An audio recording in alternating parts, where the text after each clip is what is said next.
Jemaat dan sahabat yang dikasihi Tuhan Yesus Kristus, salam jumpa di hari yang penuh berkat yang Tuhan anugerahkan kepada kita. Harapan saya, kita semua dalam keadaan baik dan sehat. Sebelum kita mendengarkan firman Tuhan, marilah kita berdoa. Damai sejahtera Allah yang melampaui segala akal, itulah yang memelihara hati dan pikiranmu di dalam Kristus Yesus Tuhan kita. Amin.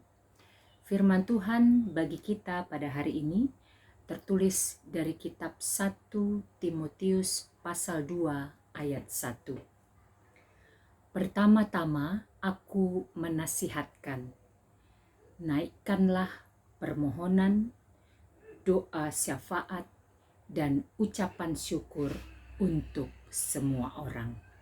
Demikian firman Tuhan. Sebagai umat ciptaan Tuhan yang percaya kepada Tuhan, tentunya setiap kita harus memiliki relasi yang baik dengan Tuhan. Itulah yang menjadi tema renungan kita pada hari ini, membangun relasi yang baik dengan Tuhan. Timotius sebagai anak rohani dari Paulus ditugaskan oleh Paulus untuk menasehatkan orang-orang tertentu yang ada di Efesus pada waktu itu, karena mereka mengajarkan ajaran yang bertentangan dengan Injil keselamatan yang diberikan oleh Yesus Kristus. Untuk menghadapi ajaran-ajaran yang tidak sesuai dengan ajaran Injil dari Yesus Kristus tersebut, Paulus mengingatkan Timotius untuk melakukan beberapa hal, yaitu seperti yang kita baca tadi, menaikkan permohonan, doa syafaat, dan ucapan syukur untuk semua orang. Mengapa untuk semua orang?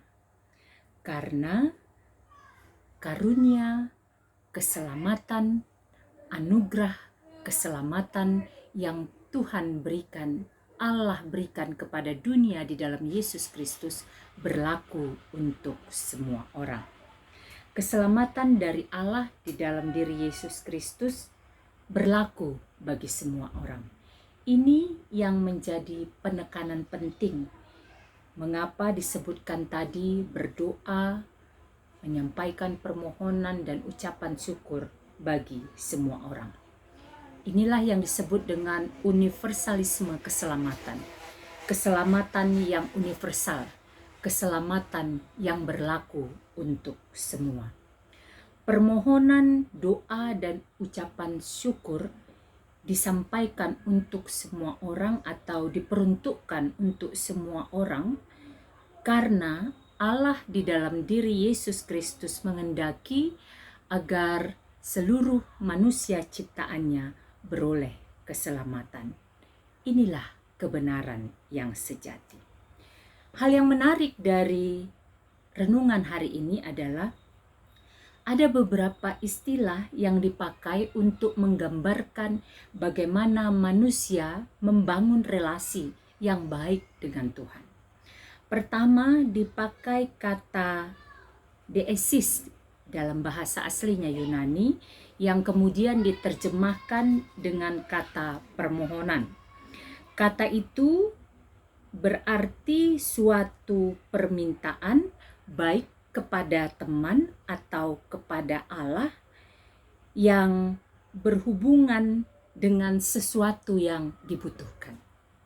Jadi ketika dikatakan naikkanlah permohonan atau dalam bahasa aslinya tadi deesis, berarti mau menyatakan bahwa seseorang yang menyampaikan permohonan itu menyadari bahwa dia membutuhkan Tuhan di dalam kehidupannya. Inilah titik berangkat doa yang terbaik. Ketika manusia menyadari siapa dirinya di hadapan Allah, manusia menyadari kelemahannya di hadapan Allah, dan manusia menyadari dia membutuhkan Allah di dalam kehidupannya. Itulah yang membuat seseorang merasa perlu untuk menyampaikan permohonan, karena dia membutuhkan Allah di dalam kehidupannya. Kata yang berikut juga yang sejalan dengan itu yang dipakai adalah proseuche, yang menggambarkan hubungan manusia dengan Allah. Kalau tadi deesis, manusia dengan manusia, bisa menyampaikan permohonan dan bisa juga dengan Allah, tapi proseuche itu lebih kepada manusia dengan Allah. Ini tentu permohonan-permohonan khusus yang tidak bisa diberikan oleh manusia. Contoh pengampunan, tentu saja ini hak prerogatifnya Allah, memberikan pengampunan bagi dosa-dosa kita. Kata berikut yang dipakai di sini adalah entheoksis, yang diterjemahkan dengan doa syafaat. Kata doa syafaat atau entheoksis itu berasal dari kata kerja bahasa Yunaninya entukanein, yang berarti menemui, berjumpa, melakukan perbincangan secara akrab dengan yang dijumpai. Dan arti khususnya adalah memasuki hadirat raja dan mengajukan permohonan sesuatu yang khusus yang ingin disampaikan. Jelaslah bahwa doa syafaat atau tadi yang dipakai istilah entheoksis mau memaksudkan bahwa perjumpaan kita dengan Allah ibarat perjumpaan rakyat hamba dengan raja. Karena Allah adalah raja kita, raja dunia ini. Maka ketika seseorang menyampaikan doa syafaatnya, berarti dia memiliki kekhususan, memiliki permohonan yang khusus, sesuatu yang khusus yang ingin disampaikan kepada siapa ia berjumpa.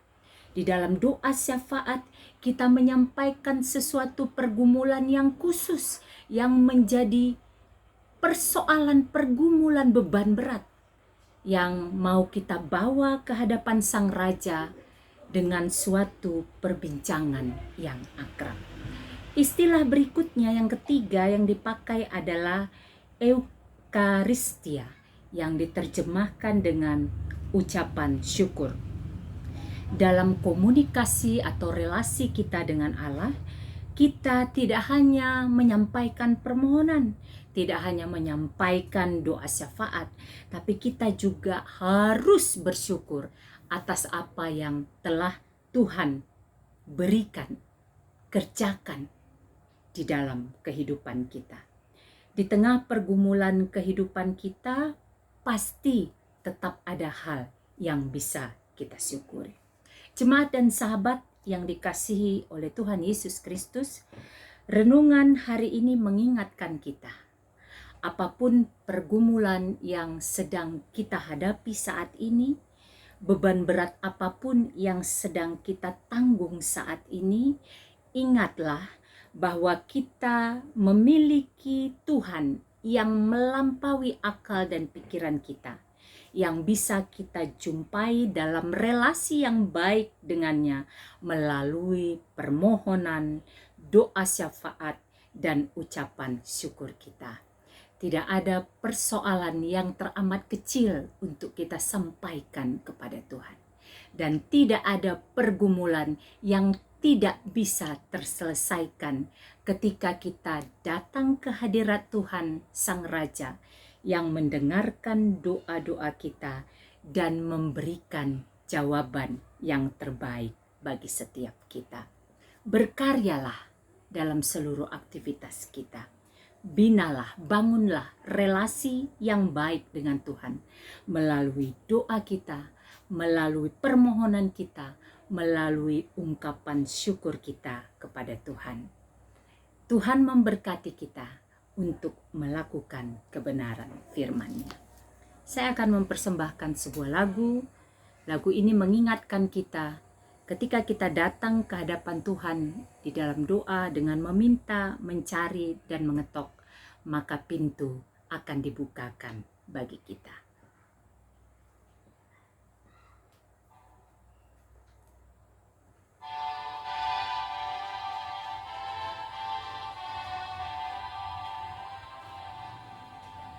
Mintalah, mintalah, maka akan Carilah, carilah, maka engkau kan mendapat. Ketoklah, ketoklah, maka pintu kan dibuka. Maka pintu kan dibuka, dibuka bagimu. Marilah kita berdoa. Bapa di sorga, di dalam nama Yesus kami bersyukur untuk anugerah dan kasih Tuhan yang menyertai kehidupan kami. Kami bersyukur untuk kesempatan yang Engkau berikan bagi kami menaikkan permohonan, doa syafaat dan syukur kami. Itulah yang menjadi kekuatan bagi kami. Ketika kami membangun relasi yang baik dengan Tuhan, maka kami dimampukan menghadapi beragam pergumulan kehidupan kami dengan mengandalkan Engkau. Dan kami percaya ketika kami membina membangun hubungan relasi yang baik dengan Tuhan, maka kami akan dimampukan mengatasi setiap pergumulan kehidupan kami. Di dalam nama Yesus kami bersyukur dan berdoa. Selamat beraktivitas, sehat, semangat, dan sukacita senantiasa di dalam penyertaan Tuhan. Tuhan Yesus memberkati.